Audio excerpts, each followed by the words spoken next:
وَاسْتَقْبِلُوا أَمْوَاجَ الْبَلَاءِ بِالدُّعَاءِ وَالتَّضَرُّعِ، جب مصیبتوں اور اذیتوں کے طوفان تمہاری طرف منہ کھولے ہوئے آئیں تو اس وقت اللہ سے آہوزاری کرو، اللہ کی حضور دعا کرو، التجا کرو اور اللہ سے مدد مانگو۔ وہ بلاؤں کے رخ کو موڑ دے گا، وہ مصیبتوں کے رخ کو پلٹ دے گا تمہاری جانب۔ لیکن جب تم یہ مزاج نہیں رکھو گے تو مصیبتوں پر مصیبتیں آتی رہیں گی۔ حضرت موسیٰ علیہ السلام کے پیٹ میں درد کا احساس ہوتا ہے تو کوہ طور پہ چلے گئے، کیسے جلیل القدر نبی تھے، اللہ سے ڈائریکٹ رابطے تھے، اور جا کے کہا مالک میرے پیٹ میں درد ہو رہا ہے۔ اللہ اکبر۔ گھر کے نجی معاملے بھی رب سے ڈسکس کرتے تھے، اور کوئی جو ہے وہ ایسی چیز ہوتی وہ بھی رب سے ہی عرض کرتے تھے۔ کہا میرے مالک میرے پیٹ میں درد کا احساس ہو رہا ہے، دوائی کی پوری لینی ہے تو وہ بھی جا کے کوہ طور سے رب سے ہی لیتے تھے۔ تو اللہ تعالیٰ فرمایا فلان جنگل میں چلے جاؤ، وہاں اس شکل کے پتوں کی ایک بوٹی ہے، اس کو توڑو نچوڑو، اس کا پانی پیو، تمہیں شفا مل جائے گی۔ حضرت موسیٰ علیہ السلام گئے اور جا کے بوٹی کو توڑا نچوڑا، پانی پیا، شفا ہو گئی۔ کچھ عرصہ بیتا، دوبارہ اسی طرح کا درد جاگا۔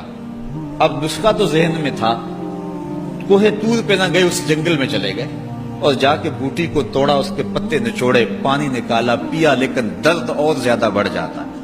پھر دوبارہ آئے کوہ طور پہ، کہا مالک میں نے اسی درد پہ دوبارہ وہی بوٹی کا پانی پیا ہے لیکن درد بڑھ گیا ہے۔ کہا موسیٰ اب جو آئے ہو کوہ طور پہ پہلے ہی آ جاتے۔ تو عرض کی مالک بوٹی بھی وہی اور درد بھی وہی۔ فرمایا سب کچھ وہی ہے لیکن پہلے میرا حکم تھا، اب میرا حکم ساتھ شامل نہیں تھا۔ شفا بوٹے میں نہیں رکھی، شفا تو میرے حکم میں رکھی ہوئی ہے۔ اس لیے ڈاکٹر کے پاس جاؤ، حکیم کے پاس جاؤ، لیکن شفا اللہ سے مانگو کہ شفا ہمیں دینے والا وہ ہے۔ وہ ایک وسیلہ ہے، ایک ظاہری طریقہ ہے۔ حضور علیہ الصلوۃ والسلام اللہ اکبر کیا خوبصورت ارشاد فرما رہے، حسنوا اموالکم بالزکات، اپنے اموال کو زکات سے پاک کرو، وداووا مرضاکم بالصدقہ، اور اپنے مریضوں کا علاج صدقے سے کرو۔ حضور علیہ السلام نے ارشاد فرمایا کہ بندہ کہتا ہے میرا مال، اس کے مال تین ہیں۔ ایک مال وہ جو اس نے کھایا اور ضائع کر دیا، دوسرا اس کا مال وہ ہے جو اس نے پہنا اور پرانا کر دیا، اور تیسرا اس کا مال وہ ہے جو اس نے آگے بھیج دیا۔